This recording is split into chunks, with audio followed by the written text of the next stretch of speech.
বোকা ভাবছিস?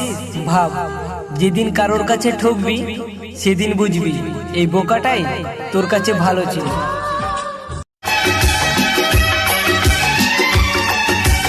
अंबर से आई है परियों की रानी। আগুন কখনো আগুনকে পোড়ায় না, জল কখনো জলকে ভিজায় না। ঠিক তেমনি একজন সত্যিকারের বন্ধু তার বন্ধুকে কখনো ভুলতে পারে না। আমার একটা বন্ধু আছে, মিষ্টি তার হাসি, নিজের থেকেও তাকে আমি অনেক ভালোবাসি। তাকে যদি দেখতে চাও হাতে একটা আয়না নাও।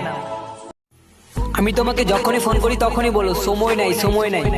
আরে পাগলি শোন, কথা বলার জন্য সময়ের প্রয়োজন হয় না, ইচ্ছার প্রয়োজন হয়। হাই ফ্রেন্ডস, আমি সানাউল। খুব সুন্দর একটি কথা বলছি, যদি কাউকে ভালোবাসো তাহলে